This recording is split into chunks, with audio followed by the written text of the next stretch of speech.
कर्नाटक की हार पर पीएम ने जेपी नड्डा से मांगा जवाब। हार को नहीं भूल पा रहे हैं पीएम मोदी, सभी की जिम्मेदारियों को मांगा गया हिसाब।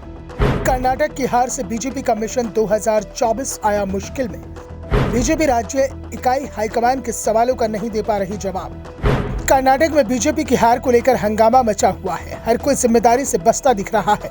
सवाल उठ रहे हैं कि जहां पीएम मोदी ने अपनी पूरी ताकत लगा दी, रैलियों पर रैलियां की, लगातार रोड शो किए, पूरा चुनाव अभियान में पीएम केंद्र में आ गए थे।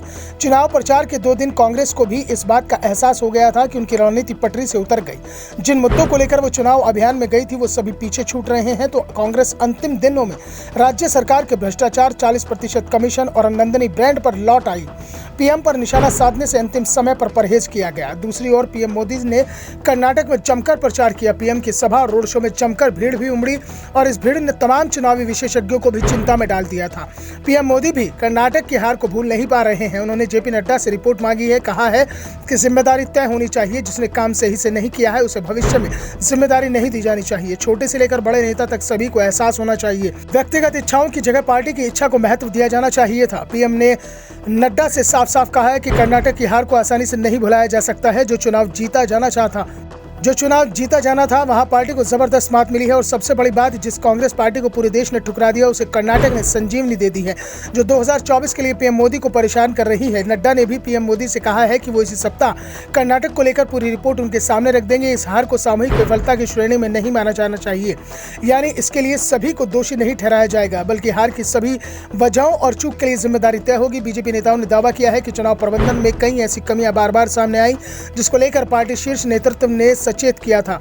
येदियुरप्पा को सीएम पद से हटाने से लेकर सीएम बसवराज बोम्मई को फ्री हैंड नहीं दिए जाने, टिकट बंटवारे में दिक्कत और नेताओं की आपसी टकराव जैसे मुद्दों को ठीक करने की जिम्मेदारी जिस टीम पर थी उसने इसमें चूक या पेश आ रही दिक्कत के बारे में शीर्ष नेतृत्व को नहीं बताया। सबसे बड़ा टकराव तो टिकट वितरण को लेकर ही हुआ था। पूरी लिस्ट बीएल संतोष ने अपने करीबियों के साथ मिलकर बनाई थी।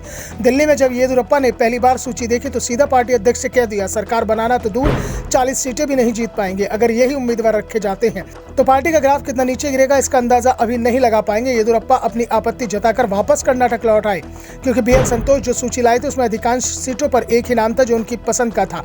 बाद में पीएम ने हस्तक्षेप किया, कुछ नाम बदले गए लेकिन ये काफी नहीं थे। ऊपर से जो कुछ नाम बदले गए उसे लेकर संघ नाराज हो गया। इसे बीएल संतोष की बेइज्जती बताया गया। बीएल संतोष में संघ के प्रतिनिधि माने जाते हैं और वो कर्नाटक से ही आते हैं। कर्नाटक बीजेपी की लोकल यूनिट में उनके समर्थकों की भरमार है, लेकिन लोकल यूनिट हाईकमान के सवालों को जवाब नहीं दे पा रही है। हाईकमान ने पूछा है कि जेडीएस के वोट में गिरावट का लाभ भाजपा को क्यों नहीं मिला, लिंगायत वोट कैसे टूटा और तटीय कर्नाटक में भाजपा पुराना प्रदर्शन क्यों नहीं दोहरा सकी। चुनाव प्रबंधन से जुड़े लोगों ने हर वो मुद्दा गवा दिया जो पार्टी के लिए महत्वपूर्ण हो सकता था। कांग्रेस के प्रचार अभियान का समय पर जवाब नहीं दिया गया। ये मान लिया गया कि पीएम नरेंद्र मोदी के दम पर सत्ता में वापसी कर लेंगे, जबकि राष्ट्रीय कार्यकारिणी में पीएम ने 2 टूक कहा था कि सिर्फ मोदी के भरोसे चुनाव जीतने की न सोचे, जमीन पर खुद मेहनत करें।